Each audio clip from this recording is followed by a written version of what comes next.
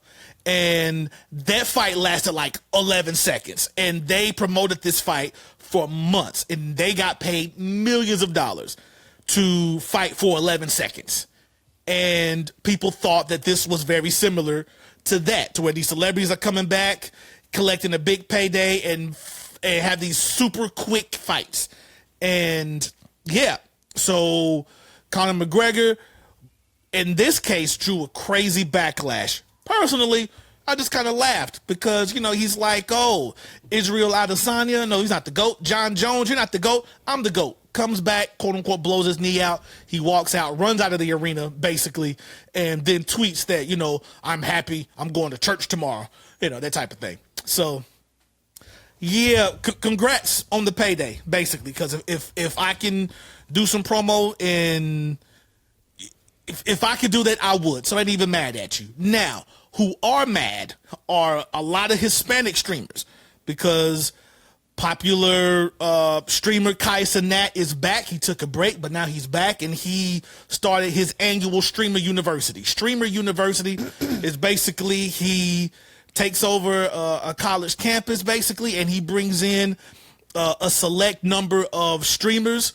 from around the world, and they basically have like a streamer conference, if you will, where they have other popular, successful streamers teach them about monetization, so on and so forth. So there's a lot of people, and I mean a lot of people that applied to be a part of Streaming University, to be accepted into Streaming University, and a lot of people didn't make it. Now, there were a lot of Hispanic people that were absolutely pissed off that there wasn't a lot of Hispanic representation that was selected and accepted in the Streaming University. Now, there was a few.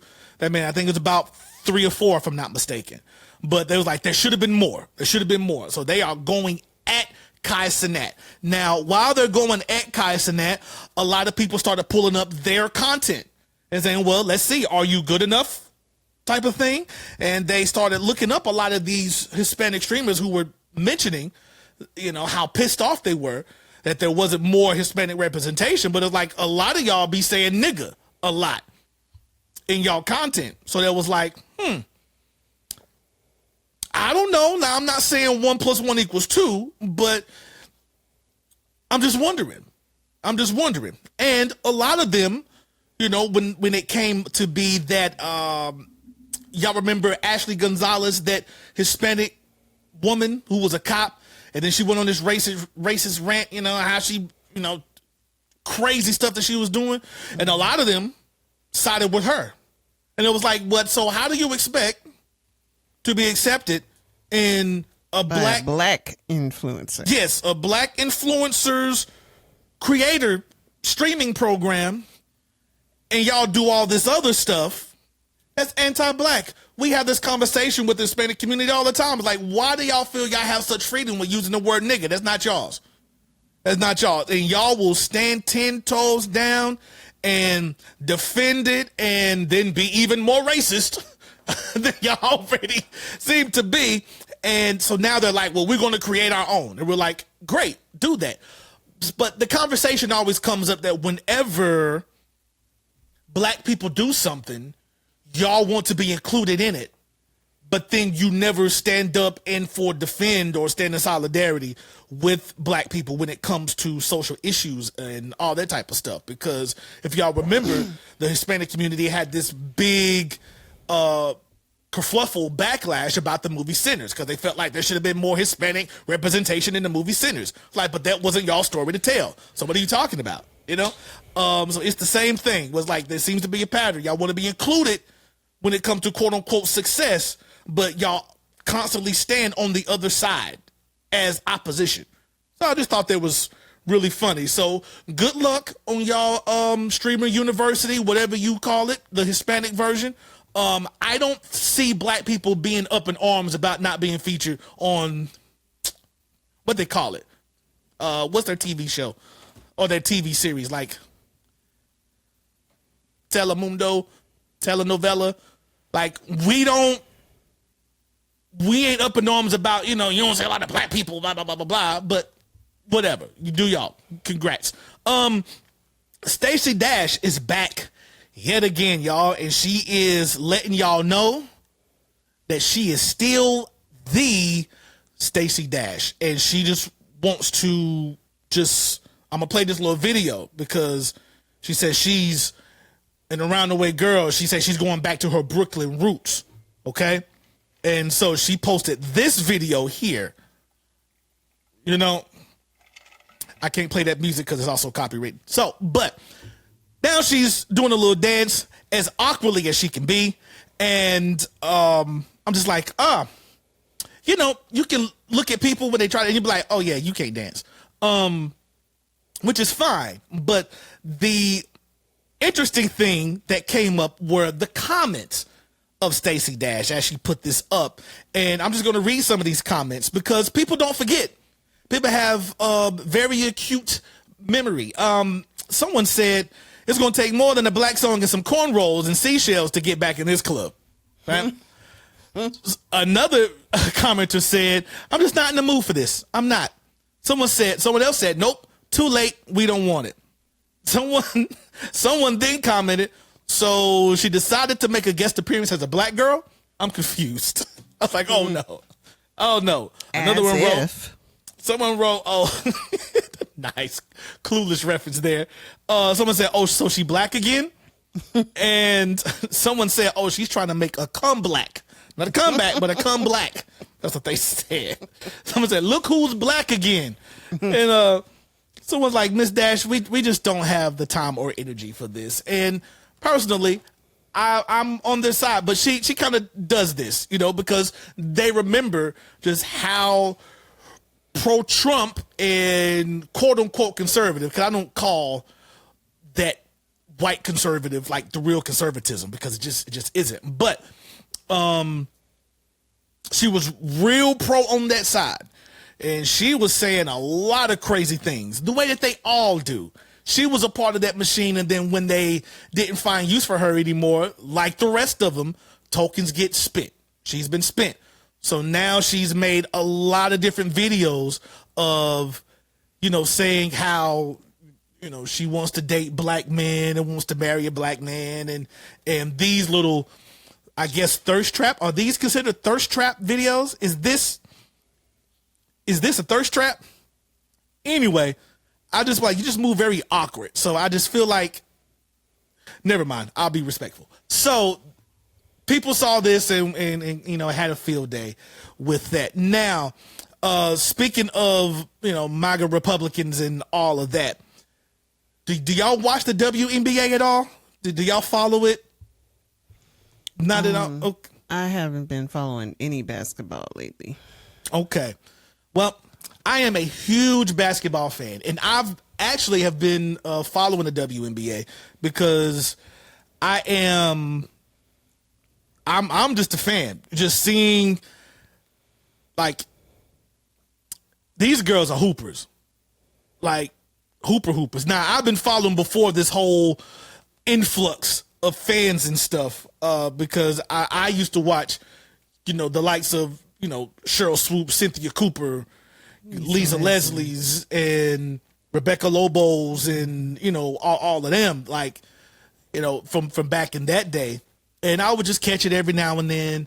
But there's a recent influx of a lot of basketball fans now, and that is because of Caitlin Clark. And we talked about it briefly before, but basically this is history repeating itself because the NBA wasn't doing so well until there was a large influx of fans because of Larry Bird. Now, this is not to speak on Larry Bird specifically.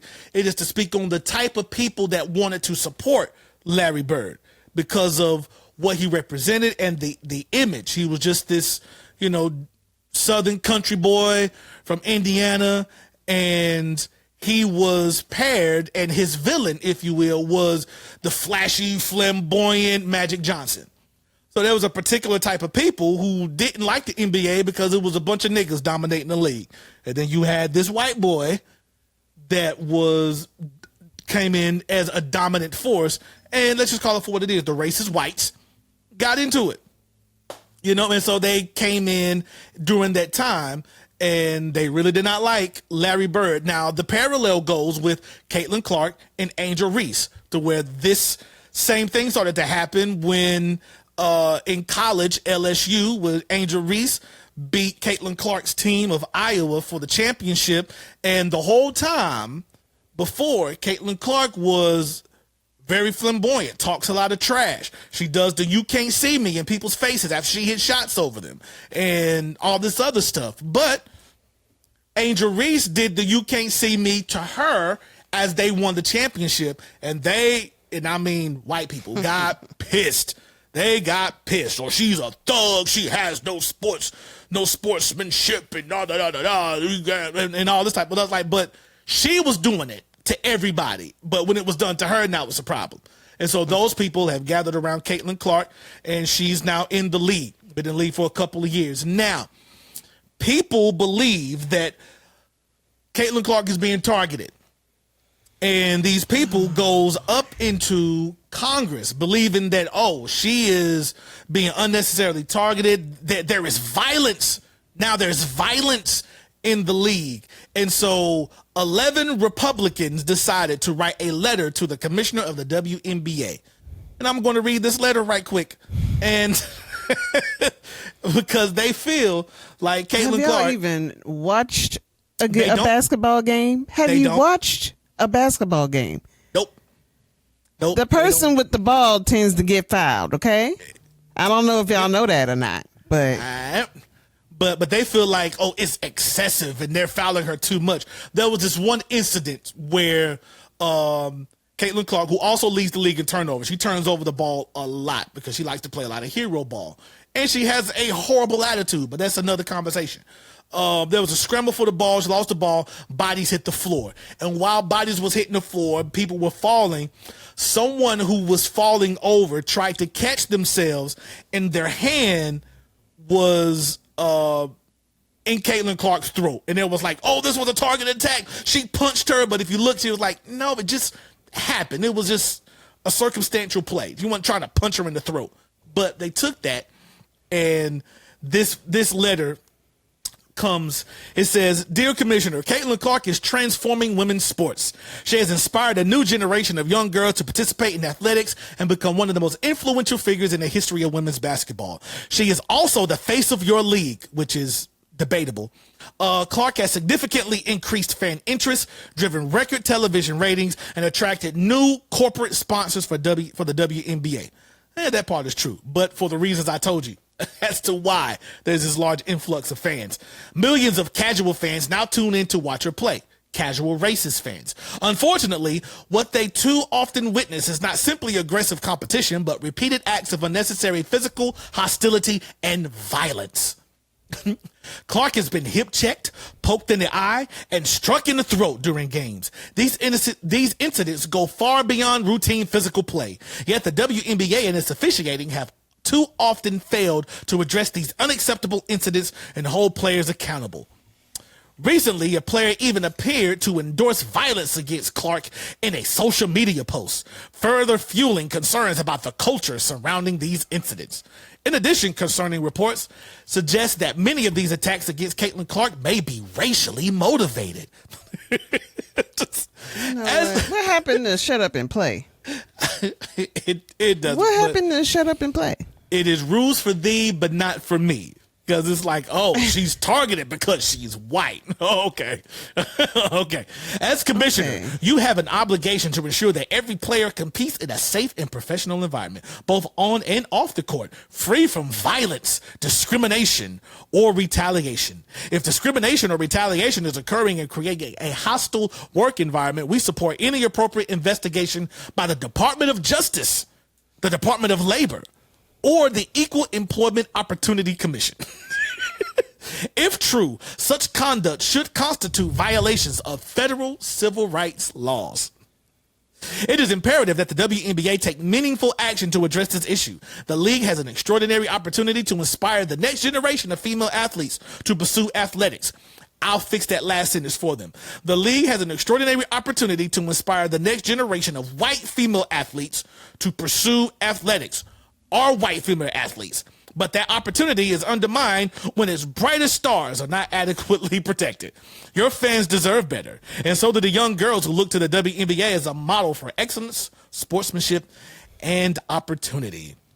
And if y'all had a league full of white women, y'all would be bored. Well, and y'all wouldn't even watch. We just thought it was funny, but there was a bit more. It continues with this last few sentences. It says, we request answers to the following questions by July 24th, 2026. We're giving you a timeline to answer these questions. Number one, what is your review mechanism for physical hostility and violence on the court? Number two, how will you hold players accountable for overly aggressive actions on the court, including towards Caitlin Clark? Number three, what steps are you taking to protect WNBA players from online harassment on and off the court threats? We are members of the Republican Study Committee, the largest caucus on Capitol Hill, and are committed to strengthening families and protecting opportunities for women in sports, which is hilarious. As commissioner of the WNBA, you should do the same. And I'm like, one, y'all don't watch basketball, because if y'all watch basketball, these rules you're trying to implement, it will hurt Caitlin Clark more than help her. I'm just saying. Because she does a lot of shady things, and just watching her, no, I'm not a fan of her at all. I'm not a fan of her. Is she good? Yes, she is a good player. She's a good player, but y'all have created a spoiled brat to where y'all have, but this is y'all great white hope. This is your female Larry Bird, at least you want her to be. And Y'all have a letter of Congress that say y'all are fouling. Y'all are targeting her because she's white. And I just thought this is the most, of all the things y'all should worry about. Y'all worrying about this spoiled, good but not great basketball girl who is not as good as y'all like her to be. And there's people cooking her on a nightly basis. And I mean absolutely cooking her. She is a traffic cone on defense because, yeah. But anyway, that is your Shenanigan Report, and I figured I'd probably make that a little segment. Things that I want to mention but don't really care to really go in deep and talking about. So what I'm going to do right now, P. Shaw is not with us today, but he did want to do a Speak Life, Give Life segment regarding keeping peace. And I figured it was really good, so I want to feature that. So we're going to play his segment, Speak Life, Give Life, Keeping the Peace with P. Shaw, and we'll be right back after this. My Credo podcast. Speak give life, breathe hope. Stay ready. Speak life. Give life with your host, P. Shaw. Yo, what's up with you, man? I'm P. Shaw, man. This is Speak Life, Give Life, and this is Talk My Credo podcast. Listen, man, just some words of encouragement, man, because the more and more I realize how people keep playing with people's mind, they gonna learn. You know what I mean? How they keep playing with people's heart, they gonna learn, because nobody gets mistreated more than a good-hearted person. Nobody gets taken advantage more of than the person that's trying to keep the peace. I mean, you know, for real, these are facts. I mean, look it up. I know I'm not the only one. You know what I mean? They carry the weight of stuff that never should have been theirs to carry. They forgive people and things that they should have walked away from. You know, they show up for people who never showed up for them. Nor did they have the intentions on showing up. You know, I've been in situations where people asked me to come to events. You know, I showed up to support them. Then I asked them to come to an event like months in advance, multiple times, and they never showed up. So, you know, you get to see your value in people's life when you're no longer needed, or when they just don't want to do what they want to do. That's why they always say, let people do what they want to do so you can see what they rather do. You know, but again, the biggest hearted people, you know, they carry the heaviest loads. They do the heavy lifting. You know, they have to encourage people all the while they're not getting encouraged. They have to inspire people and show up for people and support people. The whole time, nobody is inspiring them or showing up for them or supporting them. Whether it's ministry, whether it's in life, whether it's financially, whether it's spiritually, you know, whether it's just being present. And what gets ignored is that people don't understand that good-hearted people, we don't just attract love. We don't just attract nice people. We attract the ugly ones too. We attract hate the most. Because somebody don't like the fact that you're a nice person. They don't like the fact that you're respectful. They don't like the fact that other people like you. And then they get to the point of trying to recruit other people to not like you as well. You didn't do nothing to them. They can't pinpoint what you done to them. But they waited for their opportunity. They waited for a rumor to spread. They waited for a lie to be told, just so they can believe what they wanted to believe the whole time. Now they got a reason to walk away from your friendship. Now they got a reason to walk away from your support system. Now they can say, you know what? I knew this was going to happen, or I knew this about them. I just couldn't figure it out. You know, the snakes in the grass, right? Yeah, that's why you got to keep your grass low. And it is cutting grass season. But what folks make the mistake is they try to take your patience as permission. You know, they mistake your patience as permission. Permission to mistreat you. Permission to disrespect you. Permission to play with you. Permission to play with your money. And that ain't right. Because while they're mistreating you and they're taking pieces of you, they're also taking your peace with them. So that's why I say peace over everything. Don't let nobody play with your peace. Don't let nobody play with your mind. Don't let nobody play with your family.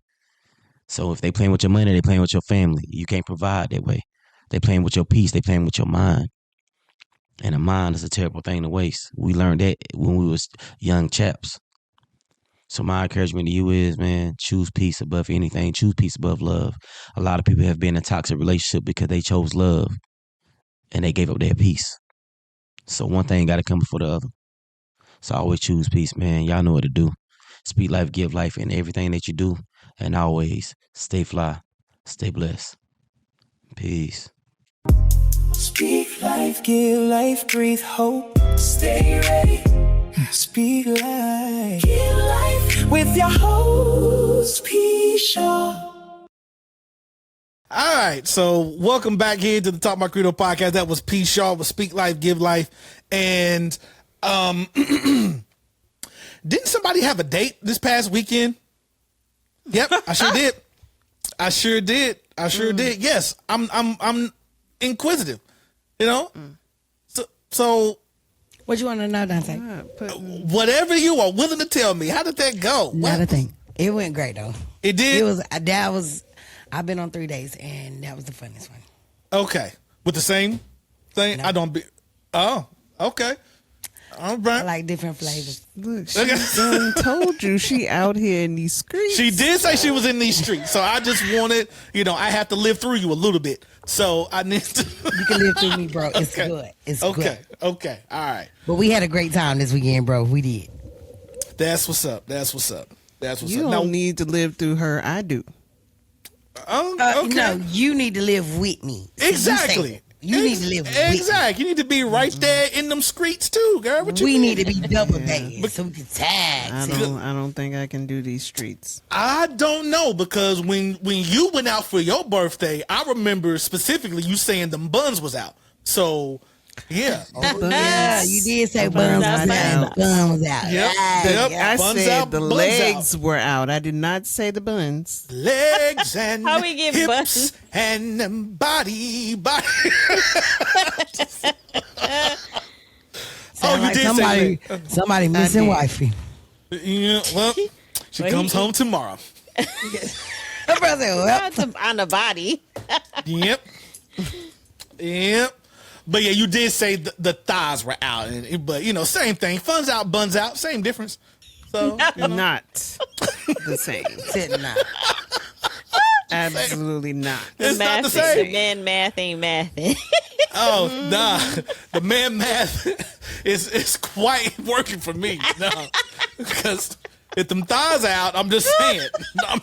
Next Might to as the well throw the buns. Okay, buns I out. get it. It's just you might as well go ahead and carry that one. If them Carry that Carry one. the one. You know Have what? that man fucking carry that one. He not Carry the one for subtract the me buns. and Next. because you carrying one. You know what I mean? It's like Next subject. She said next. I'm saying Moving them right thunders, along. them thunders. You got them thunder thighs out. I'm just gonna go ahead and thunder. All right, okay. All right. No, he didn't. Face. No, he didn't. Why are you shaking your head at me, KT? I'm just saying. You know it's true. You know he trifling. Just a little bit. Just a little You know he bit. trifling. Oh, big shout out to all. You know what? I did not even know it existed. I've seen it like 3 times this past little bit. Big shout out to all the single fathers. I just want to say, guys who are single and trying to date, and you're a single father, you already in with just that little bit right there. Like, Appreciate you. I appreciate it. I can't. and how you just jump in at this point in time? Right up in there. Lord. Just pop right up in there. Right on time. You know what I mean? Right on time. So, we just did your segment, man. We just finished your listen. segment. Hey, I was hitting that road. I said, okay, ain't nobody gonna reply to me. Let me speed on and see what I can do. I didn't see anything. Yeah. It was like, I'm about 25 minutes late from that. All right. But yeah, we just played your segment, which was a good segment as far as choosing peace over love and keeping peace and not sacrificing it for the aspect of love and relationship. Just to and say you got companionship. somebody. Basically. Right. Yes. I mean, people do that all the time. I mean, we even sacrifice that, shout out to everybody, welcome, peace, y'all. But we even do that for jobs too. Like, we'll do that. I realized that, well, since you're talking about single fathers, men, we sacrifice a lot more, to me, that's my opinion. We sacrifice more on the aspect of family. I think I've seen something where a woman will leave a relationship if she's not happy, but a man will stick it out as long as he can until he just, can't do it anymore. And I know that from experience from even my mom's with some of the people that she watched, the millionaire people that she have to watch. It's like, once the kids turn 18, it's like the people check out. It's like, it don't matter how many times the woman have cheated or mistreated or disrespected the husband, the man has stuck it out until he couldn't no more. Then all of a sudden Some men. That's some not always you correct. So, yeah. And some. So it's like, yeah, and he told one of the ladies, he said, listen, I love you.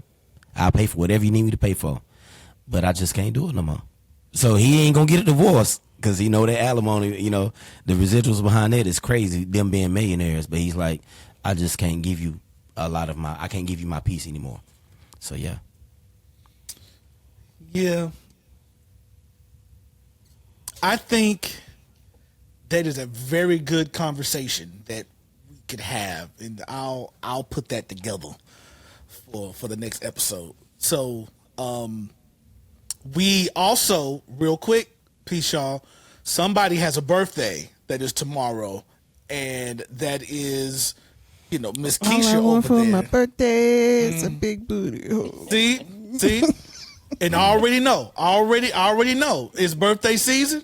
Buns out, buns out. I just know this is going to happen. Not the Buns Out, Buns. Why are you wanting everybody's buns out? Everybody let it go buns out. Tina, come on home, sir, ma'am. Oh, man. Please come on home, man. That's what I know. That's all. Dante is wilding right now. But you think anytime a woman having fun, that's because you can see her buns. Right. Well, no, it is an expression of freedom and liberation, right? Yeah. Really? See, Yeah. Tie that shit up with a bow. Tie that shit up with a bow. Right? By me and Keish both having our birthdays in July, we've been talking. We've been celebrating since the 1st. Yeah. So I think she's posted things. You'll think she be out there. She just having fun. I just like to say, girls can have fun while their buns are in. On my date that you like to bring up, sir, I sure my did. buns were. halfway out. You had if on they shorts? visible. You know what? Let's just carry on with the conversation. See, I don't know. Right. I'm still drinking. I don't know what my buns Notice she are. ain't posted I any was pics. counting on All you. I'm I didn't see saying, no listen, pics. I was all I'm counting saying- on you, and you all just I'm failed saying me. is, She said I was counting on you. She said on this particular day, she had the most fun. She had the did. most fun. You know, That doesn't and you mean know buns why? came out. And you know why she had the most fun? Why? Because the most buns was out. Most fun with the buns.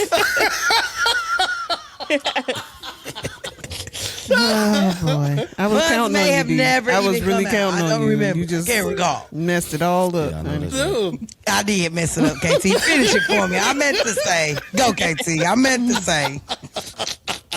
Whoever you are, guy, I told her to tell you to call me. If you seen this, give me a call. I got to talk to you. What in the world, Right. Come on. Yeah. KT, what we just talking I about? gotta talk dude? to him. Seriously, I You don't know, care what y'all I told you You ran down on my Wi-Fi man last doing night. too much. and you don't Yeah, have to you talk. saw I had to look at him. Yep. Had to look at him. I appreciate the you, Wi-Fi bro. dude was sitting down too comfortable. Yep. Too I much. appreciate you. Yep. Too much. Well, said we got a show to do. Get this shit together. So, I mean, we are doing the show. Now, I don't have... Now, you don't have to talk to me, but, a quick text exchange is all I'm going to require. That's all. Just a quick introduction. Hello? Look, Dave, what's good, bro? just keep it safe. Just keep it safe. Don't call neither one of them. If you want to continue to have fun with or without the buns. I'm not... With or without the buns. See? You... Look. You Now almost I'm Give gonna him a post up little at the hope. house. Gotta give him a little hope. Yeah. I'm gonna post up at the wow. house now. Now he gonna have to get you from down the street. Now I gotta walk to Pull the up. stop sign. Yeah, you definitely gonna have to walk to that car. Now I gotta walk to the stop sign. Now I gotta walk to the stop sign.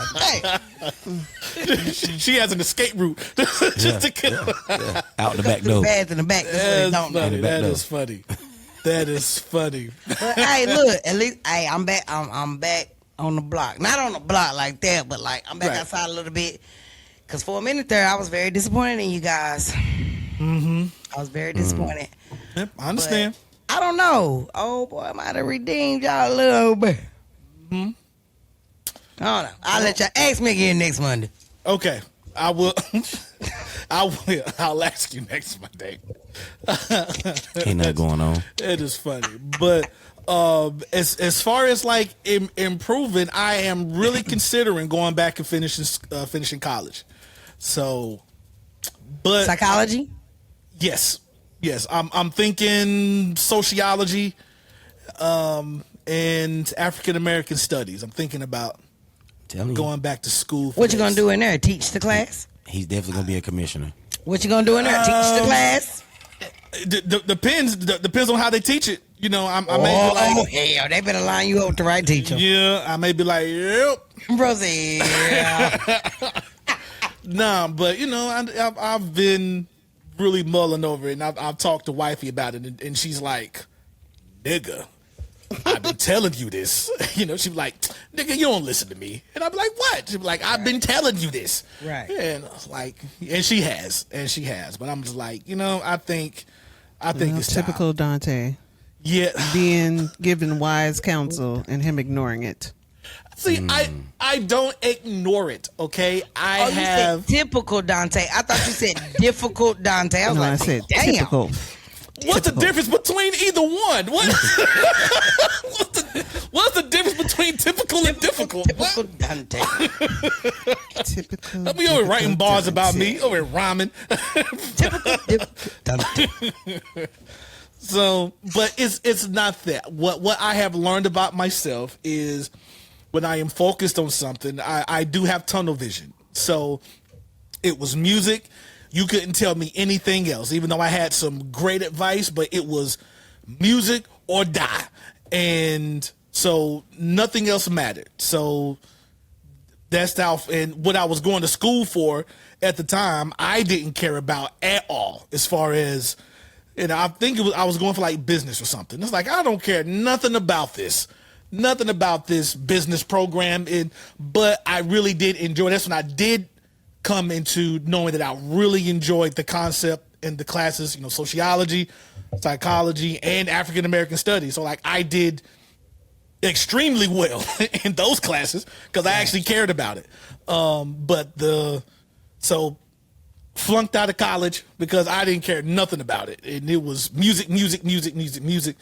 And yeah, I'm traveling all over the country doing these shows, but I had very little money to do so. So because and even though the counsel and advice I was given at the time was good advice, but it was like, I ain't trying to hit none of that because I don't see how that's going to help what I'm trying to do right now. And it was the pod, and then it was like, okay, now I can see how it can help me. So, all right, let me go ahead and jump back in and do, this, that, and the third. And yeah, that's kind of my thing. So just now that I'm a little older. Being stubborn is your thing. Being stubborn is my thing. It is. Mm-hmm. It is. I am a little stubborn, a little rebellious, a little petty. A little. Oh, I'm petty. I'm sorry. Carry on. Look, I was trying to write something. My pen done fell all the way down the paper. No, my bad. So, that's just that. So I really am thinking about going into some sort of online program or something, because like I can't roll up on anybody's campus right now because I got kids and I got a job. But I am thinking about it. I am thinking about really, really doing that because I want to do it. So, and I think it would be really, really cool for my children to see that, to see that accomplishment. I think it'd be really dope for them to see. So I want to do that. My Credo podcast. Wanna be part of the talk, my Credo podcast. Call us at 919-283-9145. All you have to do is leave your message, question or criticism. We'll respond to you on an upcoming show. Call us at 919-283-9145. Talk your credo. Talk your credo. Again, call us now.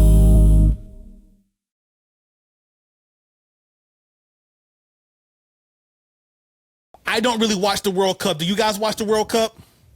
You watch soccer like that? I watch a little bit. I like soccer, but I did not keep up this year. I am Well, trying they was deporting the teams, right, bro? Ain't you the one who was talking about that? Yeah, they were trying to. I think you was the one who brought that up. That's why I was like, I'm uninterested. They were trying to. So personally, I would love to steer my children into playing soccer or football as the rest of the world describes it, because I'm just saying those contracts. You know what I mean? Just those contracts. Yeah. All right. Now the NBA and stuff is great. Basketball is great. My daughter hates basketball, and then I feel like I have to get a paternity test. But no, my daughter hates basketball. Cannot deny her. She got your whole face, sir. I know. Whole face with hair. That is my twin for real. That is that is my twin for real. But I was like, you hate basketball. She's like, I'm just not interested in it. What? What you mean? As athletic as that girl is, like, you just need to try it. Maybe it'll grow on you. Well, there's other things, because she likes Sha'Carri Richardson, and I do too. And I'm just like, bet. Right. Like that. And she is fast as crap herself. Cause she be smoking these kids. It'd be hilarious. I be watching these kids. She be smoking. She You be out there being petty too. I sure do. Who next? I sure do. Line 'em up. I'm like, don't stop. Don't stop. I'm like, no, increase the lead. Don't run look back. faster. She be laughing, looking at him. I remember this was last year. She was in 4th grade, so she's going to the 5th grade now. But in the summer camp, you know, they had her doing this race, and you know, she's racing against other kids, but they're 5th, 6th graders and stuff. Smoked them hoes. I can't call them kids hoes. I'm sorry. I'm so sorry. I can't call them kids hoes. See what I'm saying? I can't call them kids. See what I'm saying? I'm so sorry. I'm so sorry. But she smoked them little girls. Yeah, she did. She smoked them girls. And I was like, Get them, baby. like, what are we even here for? What y'all talking about? All right, anyway. Not what do we even come for? No. Donte. Just like, why are we even Donte. here? Why are we even Donte. here? Listen, we need a contract. If y'all want this girl, if y'all want to see this girl run, we're going to need a contract. That's how I'm talking. Now, how old is this baby? Everybody need to know. How old is this baby? She is going on 11 years old. Talking contracts. She is 10. I mean, hey, it worked for Joe. That baby probably do secretly like basketball, but she just don't want to tell you. Yeah, which is fine. Which is fine. I'm not going to force them to do anything that they don't want to do. But the things that they are interested in, then I will be. What's Venus and Serena's father's name? Richard. Yep, I will be Richard. I sure will. I sure will be Richard. So, but Jaden is interested in basketball, and I'm like, you about to have the meanest crossover in the game, nigga. He talking about Richard. He either gonna be Richard or Joe Jackson. No, I ain't gonna be Joe, because I ain't gonna beat him into greatness, but I am gonna work him into greatness. You know, that's just like, I ain't gonna beat you into it, but I will work you into it, absolutely. And like, do you really want to do this? And Micah can sing her little butt off. There you go. So I feel like as hard as you're gonna work these babies into the greatness that you want, Dad be like, Daddy, can you just beat us? you see, Will you just beat us? See, here's the thing. Now, as of now, I haven't done anything as far as quote unquote, you know, training or anything like that. I just kind of introduce them to different things, and if they tell me they like it, then I kind of gauge, well, how much do you like it? Well, I just like to do it, or I really like to do this. Like, this is it for me. And then, I just kind of gauge it from there. But as far as running, and like I said, that girl is fast. That girl be moving. You need to let her check out Sprint on Netflix. Have y'all watched that? Have you let her watch it? I haven't. But I was addicted. She would love it. I loved it. It's now we let her do like track and field stuff. Now that what gets wifey, because that's wifey's thing. She was a track and field girl, and so she's like really excited. I'm like, hey, I ain't mad at it. Listen, if I get to watch you at the Olympics, I am cool, absolutely. Right. I would love that for that moment. And they can get a little chunk of change too. So, and I'm just like, I feel like I saw what happened to Michael and the siblings, the trauma they had. Mm-hmm. And I don't want to inflict that type of trauma on my children just because I want you to be great, and I still want you to understand the work that it will take for however great you want to be. You tell me how far you want to go, and I'll push you however far you want to go. But I don't think I'm going to. It's 4:00 in the morning, nigga. Get up. Nah, you're not gonna do that because the assassin gonna have something for all of that. So just keep it. That's all. That's yeah, right. You're right, because it's gonna be that one meal here, babe. I made dinner for you. Thank you, babe. And then hungry, tragedy strikes as 43-year-old man dies in his sleep. Nah, I'm good. I'm cool. I'm gonna be on the testimonial like, well, there were signs. Like that show, Evil Lives Here. Yeah. There had been signs. Oh my God! Not there was signs. There were signs. That's all I'm saying. Now I miss my brother. He had a nice service. Yeah. KT really did her thing on the song. It was a beautiful service. KT really sang her. Oh my God! You better not squall at my funeral. You better don't be there squalling. I need you to be sad and somber. I need you to miss me. Depending on how out of order Donte got would depend on if we can have this open casket funeral or not. We might come in there and we might just see a big picture up. It might not be no casket. I'm gonna have some good old jokes. Oh man, on your behalf. All right, well, I appreciate it. Have to make the crowd laugh a little bit, but I don't know. I feel some type of way about you squalling. Don't be up there. I don't need you doing all that. I don't need you doing all that squalling for me. Just nice and cool. Caucasian. Keep it Caucasian. What? Don't be adding so much soul. No. So much. Okay. No. How we gonna put Keisha on the repass. Try to y'all know. Caucasify me. Yeah. Like what? I can't do that. Is caucasify a word, KT? It is not, but I made it up. It is today. You have been caucasified. Oh man. Okay. So since we're signing roles, you said Keisha does the repass, so she's in charge of the food. Keisha not even in charge of the food, but just the repass, as in she gonna have the party crack-a-lacking after your funeral. Oh, okay. We gonna let bro do the So y'all gonna be Buns Out at my repass? Oh, Buzz is gonna be yes. Yep. Buzz is gonna represent. Yes. I gotta represent. Look, wifey gonna be in the middle. Buzz all the way out. Right. Oh man. I'll be like, Buns Out, Buns Out. Oh my God. This is for Donte. Say that too. That was his thing. Buzz out. Everybody take your buzz out. Oh Everybody take your buzz out. Everybody take your buzz out one time for Buns out and stick them out. Either take them out or just stick it out. We're gonna put AK on the repass. She gonna hold that down. She got the repass on lock. Everybody doing the wobble. Yep. Okay, got you. Yep. Yes. We're gonna have boots on the ground at the repass, baby. Got the flex on going and everything. And when he say flex, get the buns out. So when he say flex, stick the buns out real hard for Donte. Right. And what you got a preacher that do the funeral? What is that? Well, on the thing, what is it? Eulogist. Yes, the eulogist. Yeah. That'll be who P. does the eulogy. That'll be bro. Yeah. That'll be P. Shaw. Yeah. Grace and peace be unto you. We are here today to mourn the loss of our dear brother Donte Credo, but also to celebrate the life that he lived. I'm telling you now, I'm already ready. However short, and the legacy that he leaves behind him.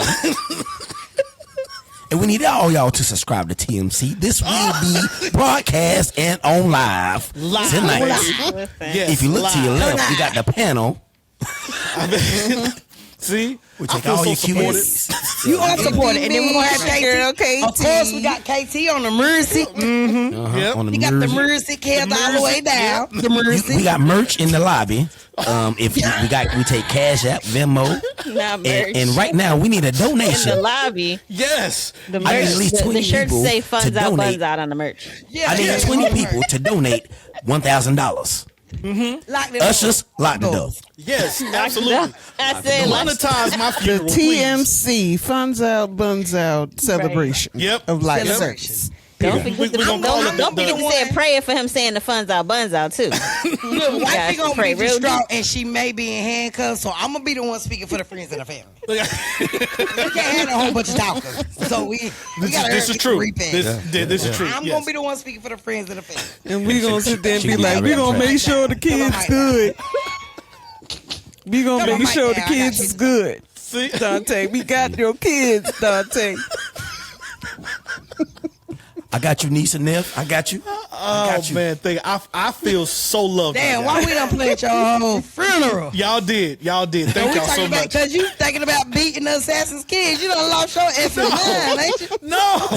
Get it out your head. We done play at your whole funeral and repair. Yes, you did. And monetized it too. And monetized that thing. Got merch in the got merch at the door.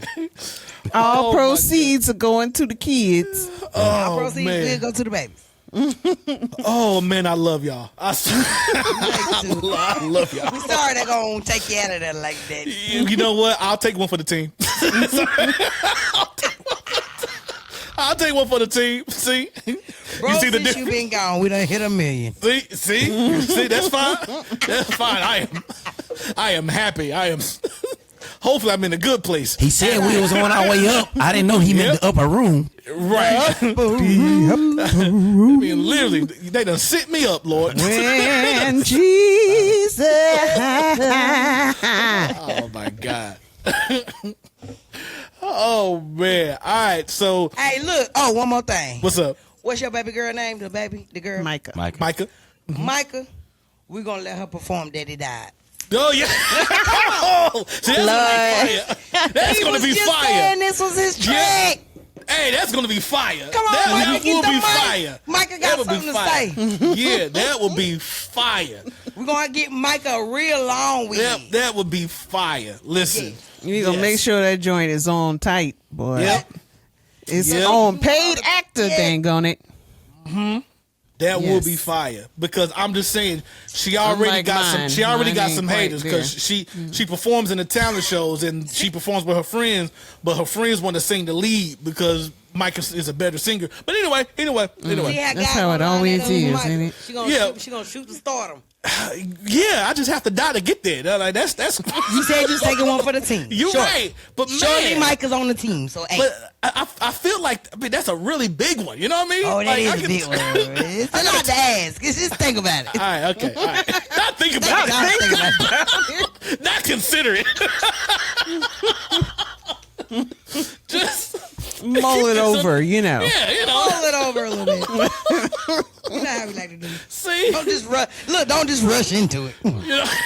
You're right. Just that's funny. That is funny. Okay, we off your funeral. Go ahead. I'm sorry. Thank you. No, I mean I haven't felt this loved in a very long time. You know what I mean? Believe it. In a very long time. Believe it. Right. But listen, another funny thing pertaining to the World Cup is I think the final match is the 19th, if I'm not mistaken. I think it's down to the final 4 teams. If I'm not mistaken, I think it is France. I don't know who the last 4 teams. I just know it's France, Argentina, and 2 other teams. Actually, let me look it up because for my journalistic integrity. But all I'm saying that for is I don't have a dog in the race, but I just want Argentina to lose because I hate Argentina. That's all. How do we start hating Argentina? What'd they do? Well, it's just a history thing. It's a history thing. Argentina is where the Nazis fled to after World War II, and then they went down there and basically colonized everything, and so they have just as bloody, if not a bloodier, anti-black racist history than the United States. You know, Argentina, England, France, and Spain. Yes, Argentina, England, France, Spain are the final 4 right now, and yes, I don't want any of these teams. I'm not a fan of any of these teams because, which is fine, which is great. Y'all win, but I won't support any one of y'all. France, Spain, England, like I said, just history. History all makes the me hate colonizers are in there. Yep, all the colonizers, the races and the colonizers are in the final 4, and I feel some type of way about that. But putting that aside for the moment, there is a senator who is in the center of the news right now because she went on a crazy racist rant because last week the matchup between France and Paraguay, it was a very physical matchup and it came down to the wire. France came out on top. Now both teams was very physical, very chippy, talking trash, getting up in each other's faces, pushing, shoving, all types of things, but France came out on top on a penalty kick that they made and won the game. after the game, still was a little chippy, trash talking. Paraguay tried to shake the hand of the lead person, which is the lead man for France, is Kylian Mbappe.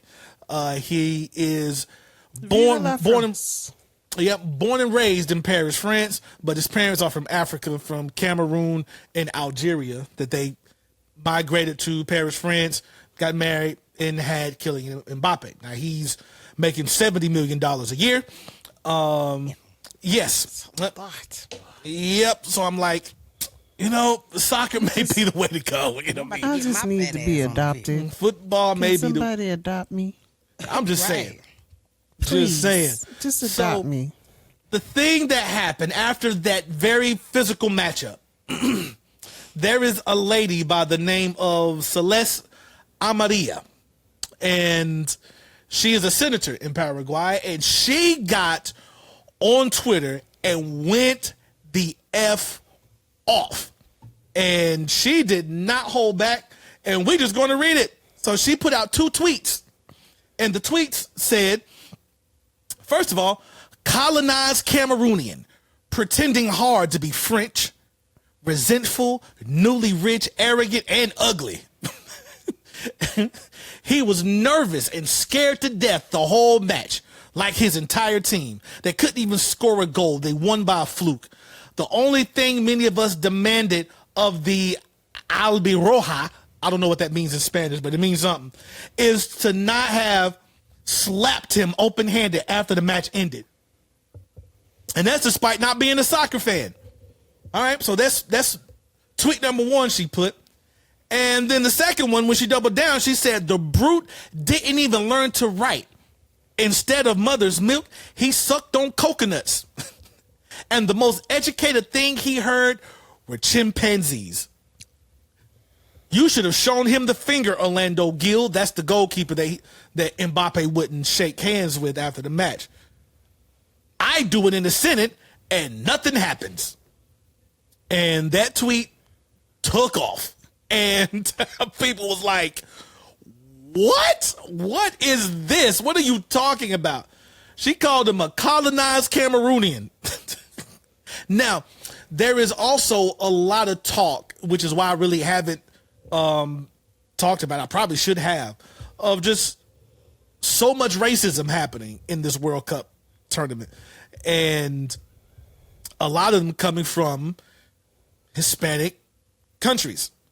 And particularly the main criticism and the thing that was being said a lot by about a lot of the soccer teams like France is there's a lot of black representation.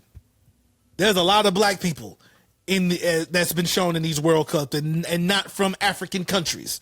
There's been a lot of black people on these soccer teams, and people are like, "Oh no, we're not playing against France." This is what they said before the matchup against France from Paraguay. They were like, "Oh, we're not playing France. We're playing an African team just because with all the black people." And it's like, "Oh, y'all act like black people can't have ethnic origins too." Okay, but that's just the system that y'all bought into. But things got a bit more juicy when Mbappe responded to this, and he responded. It was very classy, very classy. Yeah, really very classy response. But I will play or show. Now, his response was, Madam Celeste Amaria, you are a despicable woman and unworthy of your position. You do not represent Paraguay, that country which has sweated passion and honor throughout the competition. Through your recklessness and your brazen racism, the entire world has already forgotten the journey and the historic effort that your players accomplished during this World Cup, making way for an incompetent woman who gives the worst possible image of her country. I will never allow people like her the freedom to spread their hatred and racism across the world. And that did so much damage to her because people obviously got behind this, and then this took off. And so much so that the nation of Paraguay came out and condemned her for her comments and her racism and this, that, and the third, and rightfully so. But instead of just apologizing, she tripled down. Now, of course, she said that, I regret what I said because now these tweets are deleted. But she then got in front of did a press conference, if you will, and said, first of all, she said that she was hacked. First of all. Of course you were. She said she was hacked. My accounts have been hacked, so I don't know what happened in between, in between these dates. I think I was hacked from this date, which was before she put these tweets went out. I think I was hacked between this date and this date, so I'm not responsible for. Yeah, okay, woman. I was hacked. That's what she said. And then she said, well, then she's like, she regretted, but how can you regret something you didn't do, right? Like, but you regret something, you didn't do it. So what's there to regret? But then she says, well, what needs to happen is Mbappe needs to apologize to me. For what? Listen, she says that he needs to apologize to me. And if he doesn't apologize for his mean comments to me, I will sue for inciting gender-based violence towards me. I lied to you not. That's what she said. She said you were inflicting the gaslighting. Yeah, is just straight up gaslighting. Just straight up gaslighting. She said gender-based violence towards her, and he needs unless he apologizes, because he was like, this was between me and him, not against France. I was talking to him. I wasn't disrespecting France. And then she called him a son of a bee and said that he's no real Frenchman. A real Frenchman wouldn't behave the way that he behaved. But again, it's gaslighting. Responding to racist comments in a very classy manner. Yep. That's what he did wrong. But that, and then acting like, well, even though all throughout the match, like if you watch this, so I had to watch it. Let me see what she's talking about. But all throughout the match, it was Paraguay who was initiating the chippiness, the aggressiveness, the pushing down, the tripping. And then he just like, nah, I'm not shaking y'all hand after the way y'all play. Okay, I understand that's how y'all felt y'all needed to win, but nah, we're not gonna respect how y'all play, and we withstood it. We won. Y'all going home. Goodbye. So no, I'm not shaking your hand. And she got mad at that. Not with the way they played and behaved on the field, but the way he responded to their behavior, and then still trying to gaslight by saying that he's wrong for responding to her behavior. It was crazy. So, just more evidence that honestly, it doesn't matter where you from, where you speak, all they see. And just the fun fact, like this whole concept and stuff of race and stuff, it started there, crazy enough. It started in Spain, in the Spanish speaking places, and then other white people just got it out. You know what, y'all? Lately in the news, now I'm so black people, I'm proud of y'all, and like I'm left wanting because all the things that have been happening in the news lately to black and brown people, especially women, of course, like all the responses from our black and brown people that have been victimized and just mistreated racially. Everybody is responding with class and dignity and poise and grace and just, I want them to mess with somebody like Lil Bootsy. I need just one time. One good time. I don't even know who y'all want to nominate. I'm nominating Bootsy because he don't care what come out of his mouth. But, like, what's the other man everybody hate, even the black people? Charles White. Yep. Charleston White. Disrespect him. I just need one time for somebody to just act up one time. Because Michelle Obama, she has had plenty reasons to act up. And she always just gracefully is like, Class. Yep. it's more about them than me. Like, everyone. Nah, fuck that. I need somebody to trip right quick because I feel like it would lessen all this fucking disrespect. God, I'm sorry. I had to get that app because I'm sick of it. All of these black people just being so graceful, and thank God for y'all. You know what I'm saying? Don't listen to me. You know what I'm saying? But I'm just saying, like, it's graceful, it's peaceful, but like, somebody need to flip. I nominate Boosie. I want Trump to say something to him. I mean, nominate me. I definitely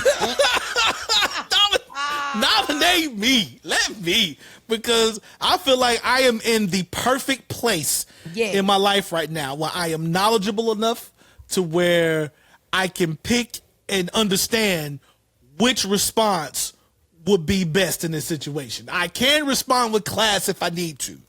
I can read you as no one has read you before. Read you to filth. Right. But I can also beat the absolute dog piss down your leg because these hands still work. Not the dog piss. The absolute dog piss down your leg. Donte. So, these things, I have a certain set of skills.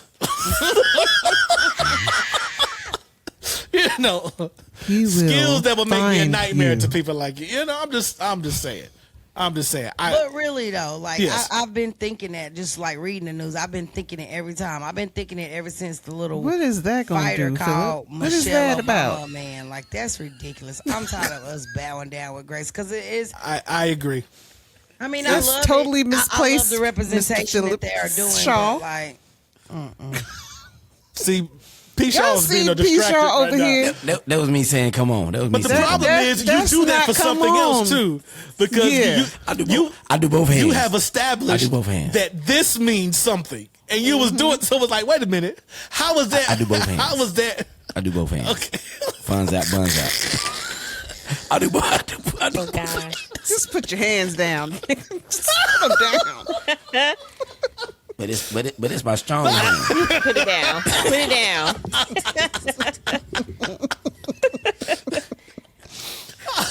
down. D, I'm so sorry because you have an amazing point, and I do agree with you 100%. Be mad at your brother because Philip just I'm trying to keep my serious face. Every time he pull out that little screen hand, what not screen? Scary movie hand. Yeah, scary movie hand. Man, but you're absolutely right, and it's now just for the record, the post that you were featured in when we was talking about, should we put down Martin Luther King and pick up Malcolm X when you see what Malcolm X talking about, like that continues to go like crazy amount of reaction still to this day about that, and that just tells me that there's a lot of people that feel the exact same way. So it's like, this we shall overcome is cool, it's great, but at the same time, it's over for just accepting violence. I mean, when is enough is enough. Yeah. I mean, you have to look at it like I always look at everything since I became a mother from a parent's point of view, from a parent's perspective. And like, if I'm telling my kids the same thing over and over, like, don't do that. Stop doing that. Don't do that. We can't do that. Okay, the words are not clicking. So my next thing will be to step it up. Okay, let me take everything you love from you then. Let's take that and see how you operate in it. You know what I'm saying? That environment. Okay, that's no longer working because you've done it a little bit. Okay, somebody about to get their ass whooped. You know what I'm saying? So I just feel like us as a people, I love the fact that Michelle Obama represents black women so gracefully and peacefully. I'm not saying that what she's doing is not, like, I don't want anybody to take that away from what I'm saying. That's what's up. Like, that is how I would, you know what I'm saying, hope that, well, I know I wouldn't handle no shit like that, but I'm just saying, that's what we need to aspire to be like. We need both. Yes. But we need both. Yes, a healthy balance. Yep, a balance. We need both. It is just a single mothers, y'all are doing a great job. It will be better with the daddy in the house. Like, you need both. You just need both. It's something you can do without, really. We making it. We getting by. But if daddy was home, it'd be some structure somewhere. I mean, you know what I'm saying? It'd be a little more structure. Let me say it like that. So I just don't. Everybody's been doing good at the little wars when that little Tourette dude was hollering at nigga. Everybody just was like, okay, you know, he got a disease. You know, some people don't know that. Like, I'm tired of dismissing that. Like, people are getting out of hand because also, like children, these races are seeing how far they can go and pushing it a little further every time. Every time. Every time they're going a little bit more, doing a little bit extra, going a little bit harder. Like, the audacity is enough to get somebody smacked. There are some that are doing the Lord's work. Because Godfrey has a segment on his Instagram that said, leave black people alone.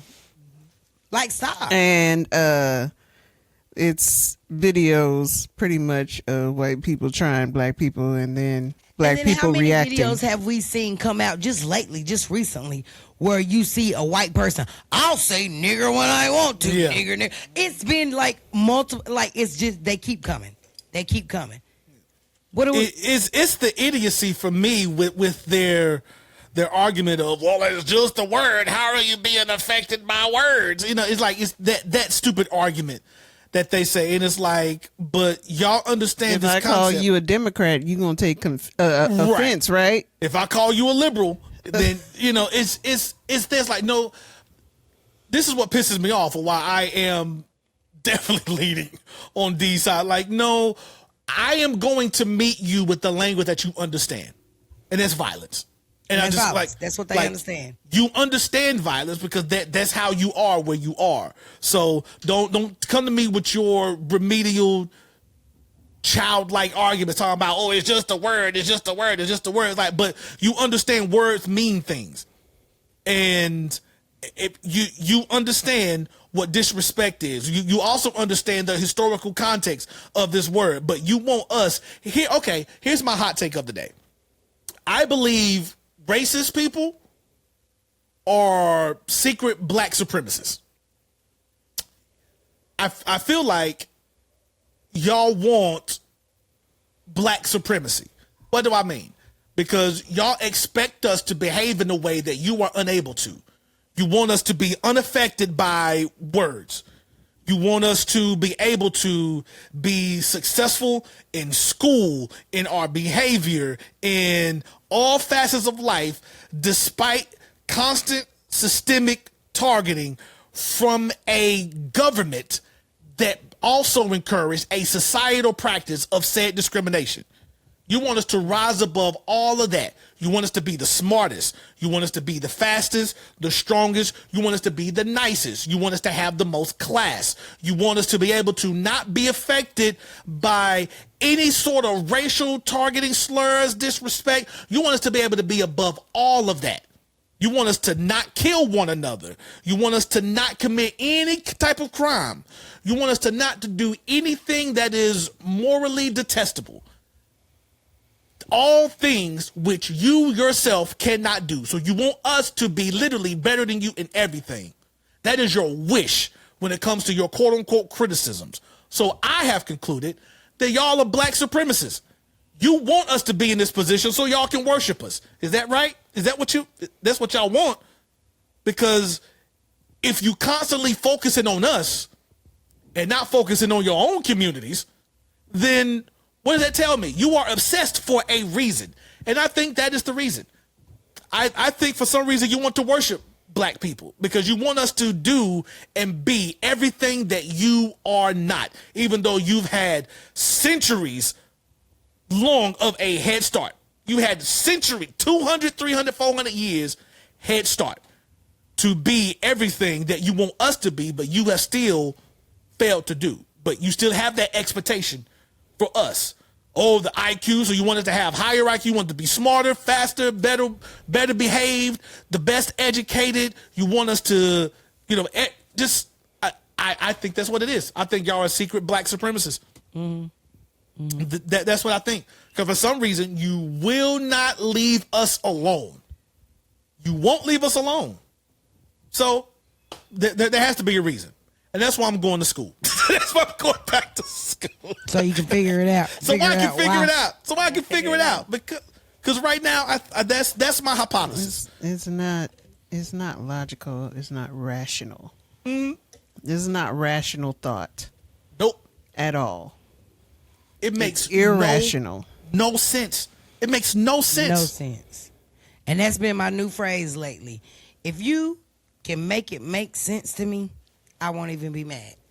Just make it make sense. Just make it make sense. I don't have to agree with you. I don't have to like you. I don't have to enjoy what you're saying. If you can make it make sense, I won't even be mad. Yeah. Because with all and these... if I see one more white anything sign talking about how black people are not good parents, I'm going to flip out.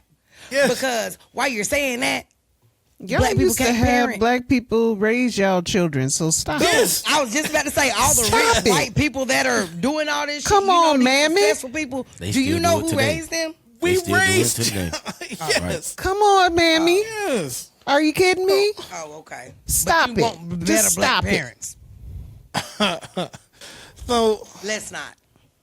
But it's crazy. Like I said, with all these things, just, you know, like even the data comes out, which they don't speak too much about it because they always talking about father in the home, father in the home, father in the home.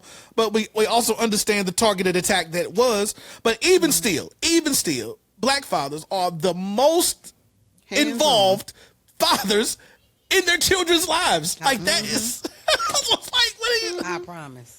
So it's crazy. So it's like all these things you keep attacking us on, and you are not that yourself. That's what trips me out. You aren't even what you are criticizing us about. Make it make sense. Because half of y'all be in the home, but don't be in the home. Yes. Or half of y'all be in the home And abusing raping the your people. daughter. Yes, abusing the people in the home. Get out of here. It's I like, mean, man, stop it. Just stop. I ain't even mean to get upset and make y'all upset, but like I love the fact that black people know how to act, and we always do stuff with class and charm and all of that. But Yeah, but every once in a absolutely. while there needs to be a lashing out, Yep. Disrupt. Boop, boop. That's all. Just just a little tighten up. because y'all act like this. I can tell y'all haven't been punched in the face before.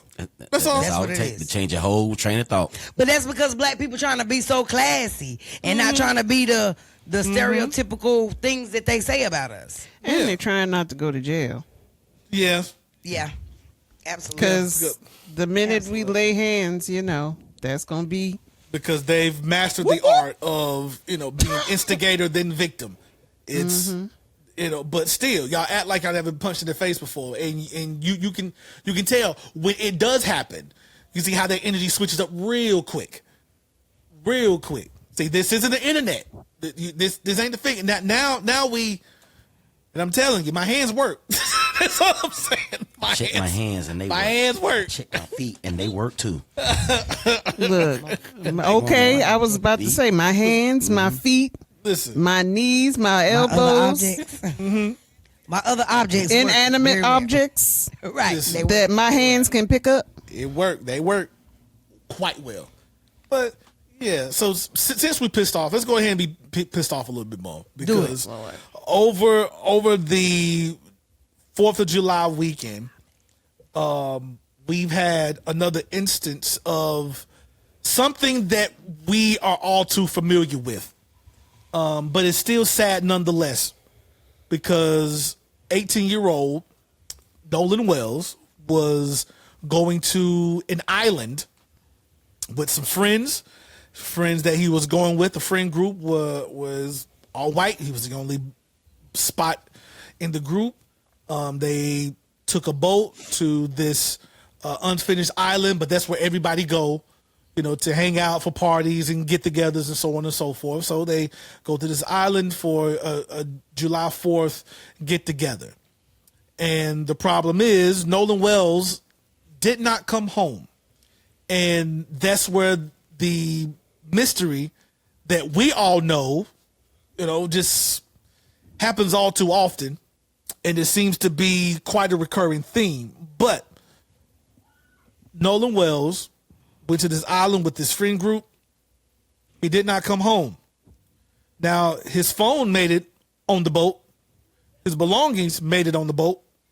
Car keys and all was on the boat, but he wasn't on the boat. It was not reported that he was missing. They left early that afternoon. It was not reported missing until midnight by the parents. And then so many details have happened since this initial reporting. So I'm just going to give it up to you guys to just talk about the things that you know, the correlation that has to our communities, what it means to you, so on and so forth. So I'm not even going to call it anyone specific, but just this story. And I even feel like it's disrespectful to call it a story because it's a tragedy. It's a tragedy. He was an exemplary young man. They can't even paint him the way they tried to paint Carmelo Anthony. Just this thug, and the thing they always do when it comes to black bodies, they always try to assassinate the character to make it seem like, oh, he deserved this. He was doing something, which they did try. They did try. When the news report's going out, the main thing they did, well, what did he do? What was he doing? He must have did this and blah, blah, blah, blah, blah. But there was nothing. There was nothing that they could hang on to try to assassinate this young man's character, because he was an exemplary student, exemplary friends, played sports, just the model teenager that any parent would love to have, but it's a tragedy. And y'all just let me know as far as, what facts you've been able to figure out, what has been said, what have you learned, so let's talk about it. Well, I actually have somebody waiting on me. I got to get to this appointment, so I will say this really fast. The only thing that I want to say about this whole situation is I'm tired of mothers losing their babies. I really don't. I couldn't tell you what happened. The saddest tragedy, like mamas are losing their babies. Babies are supposed to be burying their parents, not the other way around. And it is becoming too much. It is becoming too much. I just want to say warmest condolences to the parents, because I can't imagine anything like that. There's a couple of stories circulating with young black people dying right now, and I've been in a rabbit hole ever since this story has been going on. And I just want to say, parents, keep your babies close. Teach them everything you can teach them. Tell them everything you could tell them. Prepare them as well as you can before they leave. I mean, the word is going to be the word at the end of the day, but just make sure you're doing everything you can do to prepare them, and hug them, love them, and tell them let them know how much they mean to you every day. Because they're just leaving fast, quickly, and unexplained, and nobody's catching the consequences for this shit.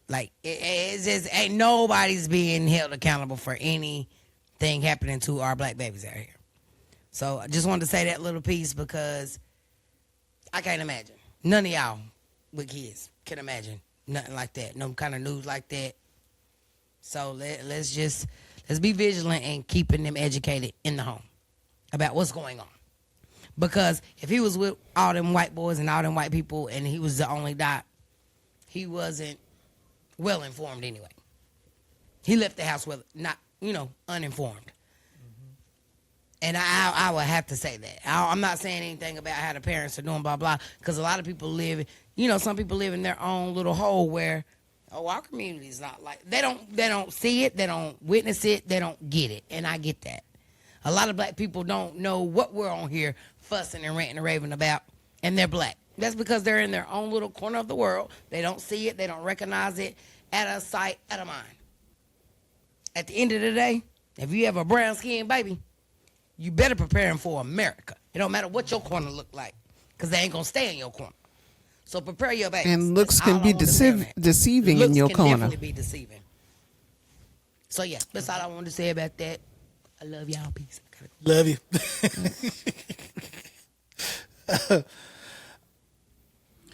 Well, for me, I have these conversations with my kids often. Shouts out to our city, because I'm not going to say I was that black spot, but, we didn't go anywhere. It was me, Boone, Hump, Jeff Allen, Johnny Lawhead, Jackson Martin, You know, I'm BJ Bowling. You know, all those are white guys. You know what I'm saying? But we ain't go to no lake. You know what I'm saying? I ain't go. You know, I went to school at App State. One of our cousins did that. He'd jump off. No, I'm not doing none of that mud running. I'm not doing none of that ice swimming. I'm not doing none of that stuff. You know what I mean? And that's not even being on the educated stuff. That's being aware. So even having a conversation with my kids about this situation, because I waited till my kids got 10 years old, 12 years old, and we watched this movie every day, 5 days straight. 5 days straight. We watched The Hate U Give. Mm-hmm. And we watched that movie because I'm that type of father to encourage my kids in that way and say, you got to know how to handle yourself. No, you got to know what to speak. You got to know how to survive. So I'm not telling y'all to be disrespected. You know what I'm saying? Let daddy, I take that. I'll go to jail. I'll go to prison for that. And let me be the example for you for what not to do. But what I'm going to tell you to do is know your rights and get home. You know, because when you leave out that door, you're out of my hands. Only thing you can take with you from daddy is the prayer. So even now, when my kids ask, can we go somewhere? I say, okay, cool. What y'all think the first thing I ask is? Who all gonna be there? Mm-hmm. Who the parents? Who the parents? And then I say, are there any black people gonna be there? Now, my son said, well, I don't think it should matter. But his sisters came back and checked him and said, no, it does. Daddy does that all the time. That's why as soon as I tell him the name, he already knows it's a black person. But you know what I'm saying? One, because I don't want you to be by yourself. You know what I mean? Yes. I don't want you to be taken advantage of. And the difference that I've noticed between black households, Boone and Hump, rest in peace, Hump, their families treated me like I was their own. You know what I'm saying? But all black people treat the white guys when they come over to their houses like they're part of the black crew. You white, you get fussed at, but you get extra treatment. You know what I mean? Like they treat you extra special. Hey, don't. So, cause my mama, people don't know this. My mom adopted 2 white boys when we were younger. Matthew Scruggs, and I forgot the other one name. He was my oldest brother's age. Oh, Chris. So, when they got of age, they departed and went their own way to their own families. So she had them when we was in high school, and people don't really know that, but these are facts. Shout out to Matthew. He's still in Shelby, but my mom treated them like they were hers, and when I heard this situation, I felt like I couldn't wait to get to my kids so we can have these conversations, because it's important to know these things. Because my kids know when your phone get to 30%, I need you to get off of it. You know what I'm saying? That's how important that phone is. So when you telling me somebody in a foreign land or in another location, you didn't take your phone with you? So what people tend to forget is they have been going to this place for a long time. And then when that information came up, I was like, well, dang, how long they been plotting this? How long have they been trying to set this up? Like, because now that you're familiar with the island, because you've been going, how long have you been hating on him this long? Did he talk to a girl that you want to talk to? Was that Katie girl one of the ones that y'all was interested in and she chose him? Now you feel some type of way, you know what I'm saying? But no black person is ever going to leave and be in an area without their phone. And for me, no teenager is going to do anything like that without their phone.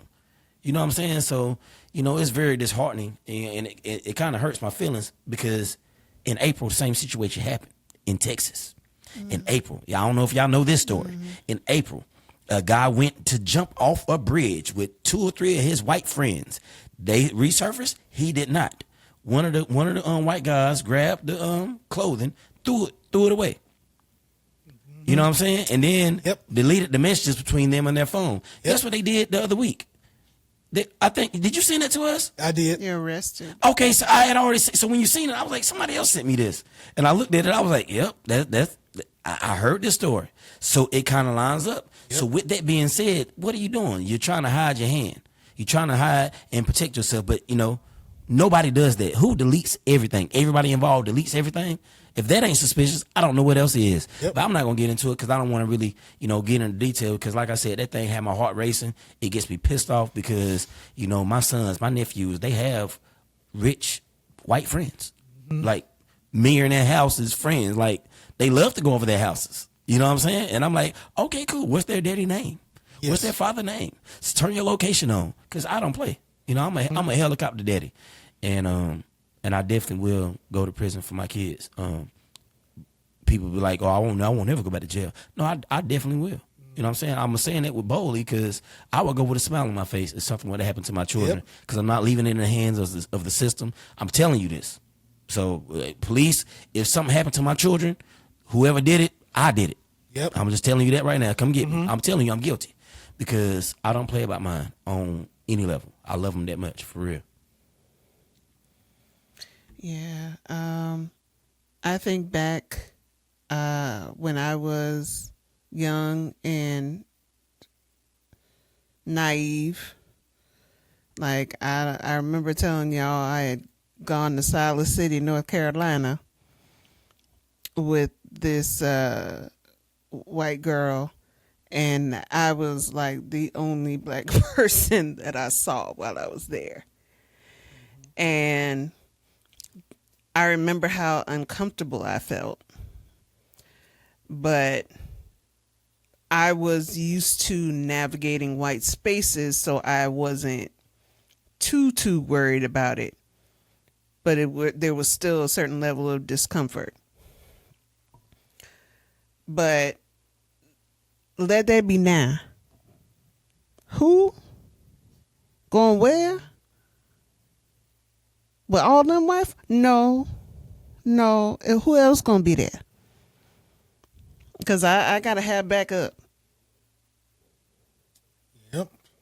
And they gotta be the kind of that I can trust to have my back. I just, I have, and that same girl I went to Silas City with, we ended up having a falling out over her being racist.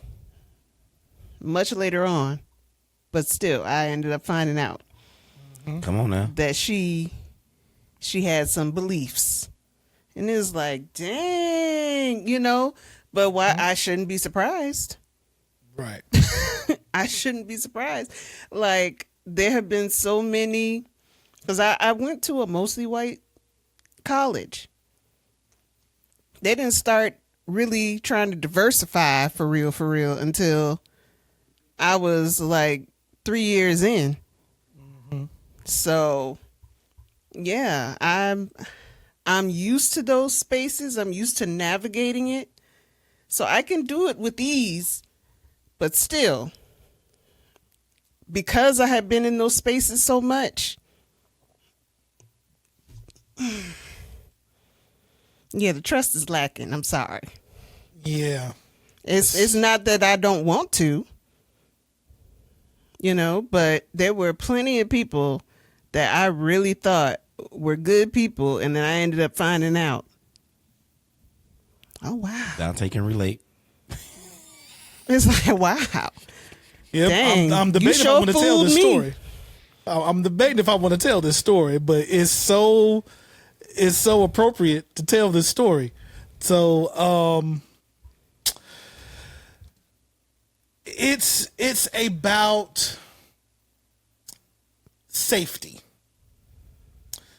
and also just understanding, because like you and P. Shaw, we have a similar experience of, navigating white spaces and, finding yourself in places with people who present themselves as friends, who present themselves as friendly, but at the end of the day, also holding beliefs about you.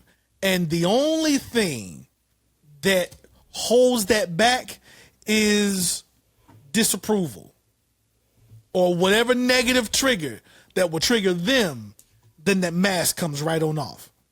And too many times we have seen instances where this person's the only spot in the room and they are treated like the pet, not as the friend.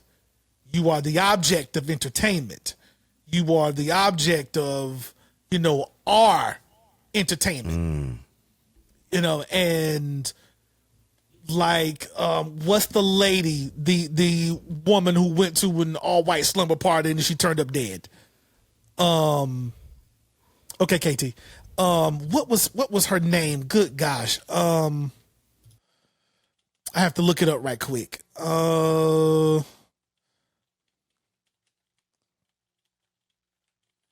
look it up real quick. Tamala Horsford. Yes, that's her name. This was 2018.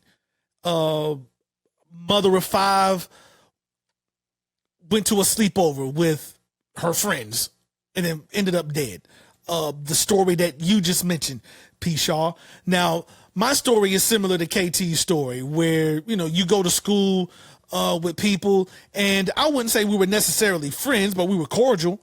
Yeah, right. We were cordial enough. I knew of him, he knew of me, and we weren't the best of friends. But hey, what's up, man? What's going on? But okay, cool. All right, and we keep it pushing because we had a lot of classes together. It was in them honors and AP classes and stuff like that. Everything was cool. For the most part, at least seemingly that way. We get out of school, and now it's 2020, and we know what a polarizing time that was. As far as COVID and then the George Floyd thing. Right. It's the George Floyd situation. So, people are giving their opinions.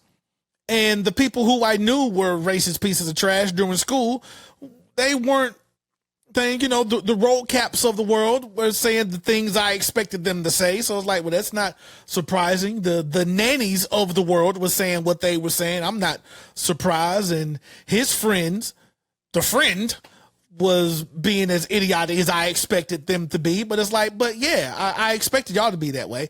But it was a particular situation with a particular guy of my, I want to say friend, like I said, acquaintance of mine. Bryce. He definitely a classmate. The hip of it all. Yes. Getting to the hip of the situation. We got into a discussion about something. I posted up a video of a lady during that time that was like, if you voted for Trump, you shouldn't celebrate Cinco de Mayo. And I thought it was funny. And I posted it. I'm like, this is just funny. And he responded with this crazy long thing. One thing about me when I'm talking with people online, I don't want to say I'm a grammar, stickler like that, but at least have some basic punctuation so I know how to follow what you're saying. Like if you're just writing one long continuous run-on sentence, I'm not going to read all that. I'm sorry. I'm not going to read and make punctuations and stuff for you. Now, do I need a college dissertation, AP style with, all that? Like, I don't need all that, but at least throw a period in there. If you finish with a thought, at least do a line break or something. Let me know this is a new paragraph, a new thought, something, just don't have one super long wall of words and you expect me to read that with intention. I'm not. He left me this one crazy long blob of words that I just responded. I'm not going to read that. I didn't read that. So I'm just going to smile and nod. And that pissed him off. And that mask slipped and he called me everything except a child of God. And he tried to destroy my soul. That's how crazy he was going off on me. He did everything but call me a nigger. I promise you, he did everything but call me a nigger. And, me, I'm petty. So I'm also like egging him on like, ooh, yeah, you almost sound believable there. Ooh, yeah. He tried to come and tear down everything. And then, but that was a lesson for me. And that lesson was, well, regardless of how much they claim to quote unquote like you, they still think they're better than you. They still think that you are beneath them. And it doesn't matter what I do, then that's how I can run and get behind blonde hair, blue eyed Jesus and everything's okay. Excuse me. But there's other things I've had, especially in college, where, I'm getting with, I'm the only spot around. But at that point, I've already known to, just watch my surroundings, watch where I am. And I'm not doing everything with y'all. Y'all, okay, well, and there's been plenty of times where if I'm the only spot in the room or the only spot in the group and the night gets a bit too long for me, then I will quickly dismiss myself. All right, y'all take care. I'm out of here. Like, because it's either y'all are doing something that I don't want to do, or something I don't feel safe, or the vibe is just off for me for whatever reason. I'm out of there because I learned that lesson. And the fact about this Nolan Wells thing that got so many people up in arms is, they say that Nolan was going to go back to the island, get back home, so to speak, with another friend group. Like, well, we don't know what happened to him. We just thought that he was going to come home with another group because he was hanging out with another group. A lot of things is coming out now where he'd had a lot of friends. So you see him in videos with black people, you see him in videos with white people. He just had a lot of friends. He was a very sociable guy, like the social butterfly, if you will. But the problem with that story is these three white boys is like, oh, we don't know what happened to him. You said he was coming home with another group, but y'all had his phone and you had his keys and you had his things. So, like, if he's leaving with another group, why would you still have his things? Make that make sense. Y'all get home, and the first thing y'all do is scrub y'all social medias. Y'all delete y'all social media. What's happening there? You delete the text messages and Snapchats off of Nolan's phone. You go into his phone and delete messages and Snapchats. And they didn't even give any of the belongings back. The parents had to come get it. The father detailed in the press conference, I had to go get the keys. He act like he didn't have the keys until we finally found the keys after they stalled and act like they didn't know what the father was talking about. The mother was like, when I retrieved his phone, they didn't want to give me the phone. I had to come and track the phone because, I put the location on my son's phone. I had to come get the phone and make them give me the phone back. It's things like this. They get home and immediately all of them boys lawyer up. They lawyer up. The stepmother of one of the kids is a judge, and she already, put out statements and stuff about it. And it's these things. Now, I am not so quote unquote suspicious that these kids lawyer up. I'm just suspicious about the speed in which it was done. Immediately, they didn't even report Nolan to be missing or something was wrong, even though you had all of his things. You reported that something was wrong, but the moment the news got out, then okay, let's get lawyers, scrub our social media, and it's like that looks suspicious to me. Not the act of in itself, but the context of which you did it. And this is the conversation that we're having as far as, y'all need to better teach your children about situational awareness, about knowing where you are, right, about knowing who you with, where you are, and also understanding any exit strategy you may have. Is like P. Shaw said, don't be on that phone when it's past 30% because you may need to use this phone to get somewhere or to contact somebody. It's different things. See, we have to do these things differently as far as people of color, as far as black people. We have to teach different lessons. We have to teach them how to deal with the police. We got to teach them how to deal with being the only black person in the room, where basically it's don't be the only black person in the room. Because then you become the object of entertainment. You become objectified. And as tragic as this is, we just listed off 3 other instances of this exact same thing happening. And it's just such a crazy thing. Details are still being unfolded as the day go by. One of the white boys came out and was like, we would never hurt Nolan. We didn't want to die. Let's just, wait for the investigation, for the facts to come out. And we're just like, the parents mentioning going to the spot where Nolan, his body was found before he was actually found. They didn't see anything there. Like they went to that island to look for him themselves. couldn't find him. They were at the spot where he was found. Like, but we were there, and he wasn't there. So how did he get there? And it's such a tragedy. My heart goes out to his parents and his family. I've been seeing a lot of tributes from other friends, just showing how exemplary of a kid he was. But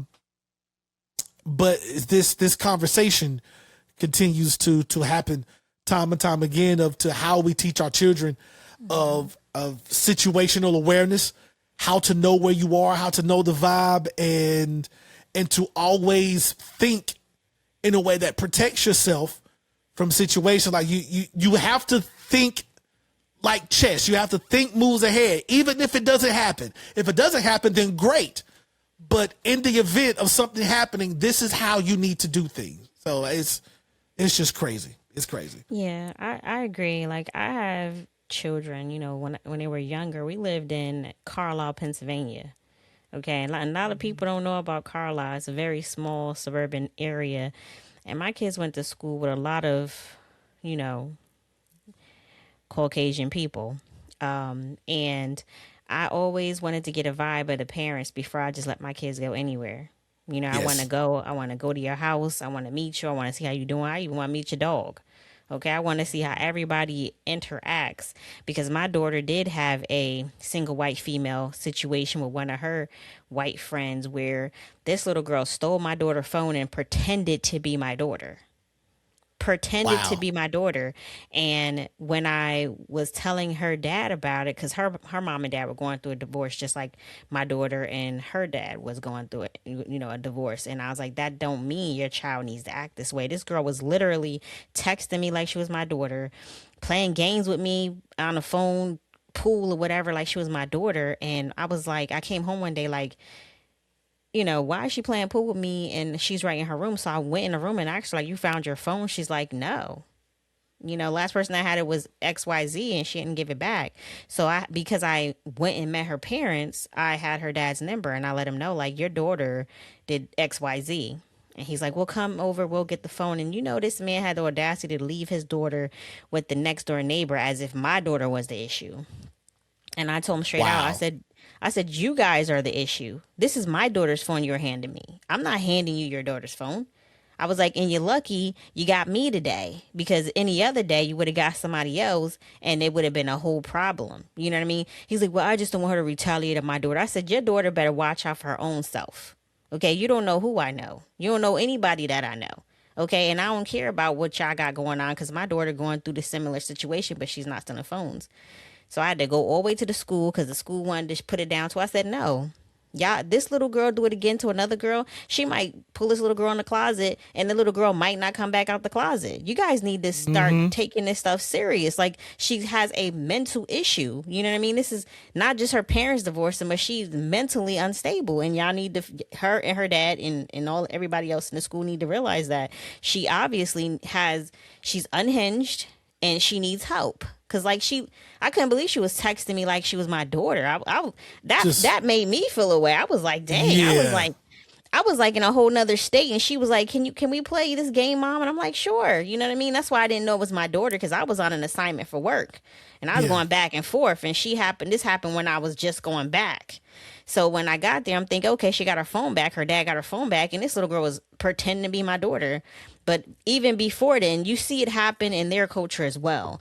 You see a lot of women having issue with their friend because, oh, I thought Melissa went home. Melissa stayed back at some, frat house and, got ran through and now she this and that. They do it to their own kind too. So I tell my kids straight up, like, I used to drop him off at little parties and stuff, and I would go in and make sure it's like 2 or 3 black kids in there, because I'm like, if it ain't none in there, either I'm staying or we leaving, because you gotta, they can do crazy, silly, ridiculous stuff. Like, one day they might say, let me go and get a bat and start knocking off everybody's whatever, where they put the mail at. You know what I'm saying? Donte, no shots at the post office. But anyway, they might want to do that. They might want to do that. And their parents in their neighborhood might be okay with that. But then they want to tap my son in there like, oh, you should do it too. And then he need that extra 2 black friends in the back. Like, you know what? We gonna go home. You guys enjoy the rest of your night. We gonna go home. You need children of your culture to realize, like, I can't be doing all of that because I'm gonna get in deeper trouble. Even if like the white kids say we did it, it's still gonna be different penalties for each race. You know, so I tell my kids this all the time. Like, my son just joined the Navy. I let him know, like, listen, make sure you got like 2 or 3 brothers with you when you go out with them. You know what I mean? Like, because they don't even take care of their own. Nope. Period. They don't take accountability for nobody. Nope. And like the one lady that you sent us a video, they lack sympathy. There's no sympathy there. They don't have that. Nope. And they went, it just, you can tell, and it's crazy because the way that father responded in your situation is the same way that these people responded in the Nolan situation. The first thing they did was, how do we protect ourselves? Regardless, not accountability, not responsibility.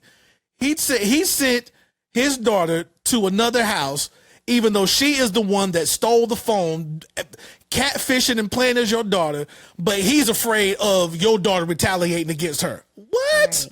Right. Belt to ass is what she needed. Belt to ass. And I told him that before I left. I said, sir, if you don't put belt to ass, you're gonna have a bigger problem.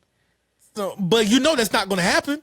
It's not. It's not going to happen because it's just accountability doesn't work for them. It's like rules for thee and not for me type of thing. In the same way that all these facts that happened, it was like, all right, Nolan leaves with a group, 3 white boys that go to this island, they go on the boat. And whatever happens, they come back, they have all this stuff, but no Nolan. And then it's like, well, I don't know what happened. I don't know. Maybe he was going to leave with another group. It's like, but how would that be possible when all his stuff is here? Why would that be possible if you went in his phone and deleted messages from his phone?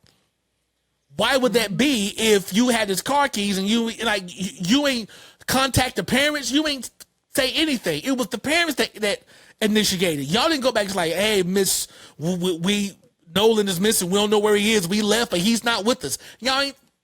But the first thing y'all did was scrub y'all social medias, lawyer up. Right. And it's the same as hiding that girl in another house because he didn't want to face the consequences of their actions. He didn't want accountability to come. Like, that's crazy. Yep. That is crazy. But the same way they feel like they can do whatever, say whatever, behave whatever, and that's just crazy. But we just have to continue to do a better job and teach our children just situational awareness. Yes. And understand that it doesn't matter. You can believe these people are your friends all day, every day. That doesn't mean a thing. You can believe that they love you, and they may love you as a pet. Yep. But if that's what I believe. Like, they love you, sure, but they love you like their dog, like their cat. They love you like their pet. And yeah, so what protection of your life, of your dignity, your man or womanhood, are they going to respect? No. If it's a group of them and it's just you, no. You are then objectified. You are the token. And it doesn't matter how much they say they love you. No matter how many sleepovers, how many times y'all have gone out and this, that, and the third, the dynamic always changes. It always changes. Always. And this is how you should protect yourself. If you ever find yourself in a situation, if you can find a safe way to remove yourself, remove yourself. Get up out of there. Or have a location on, communicate with somebody that's not in this setting right here about where you are, what you're doing, and how you can be found. It's things like that we just have to teach our children.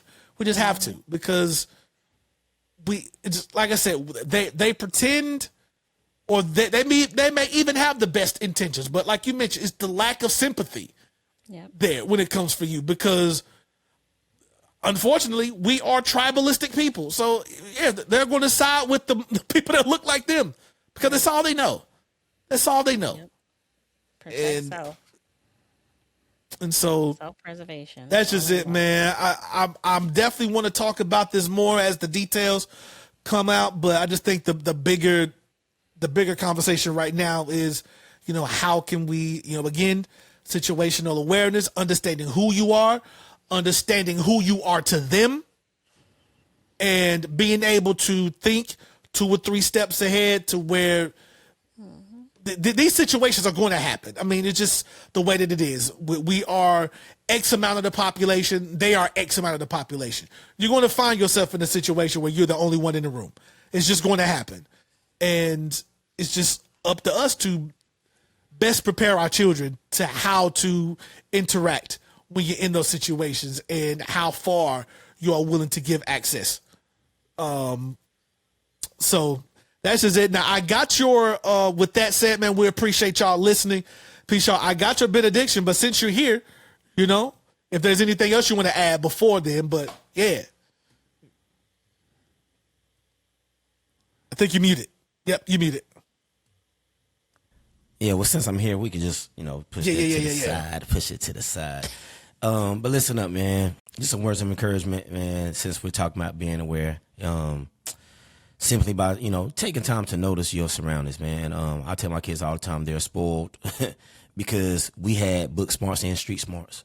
And thankfully, we're able to live the life to protect them from that. So our kids don't have to live the way we had to live. They don't have to see the things that we had to see or experience the things that we had to experience.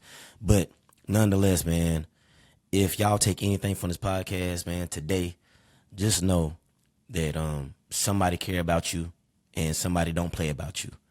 I put up a quote. Y'all take this with you. I said, rumors don't offend me anymore. They just confirm that I made an impression. So others can stay bothered while we at TMC stay unbothered. But y'all stay encouraged, man. Be aware. Stay prayed up. Love on each other. Love somebody. Love yourself. And y'all know what to do, man. Stay fly. Stay blessed.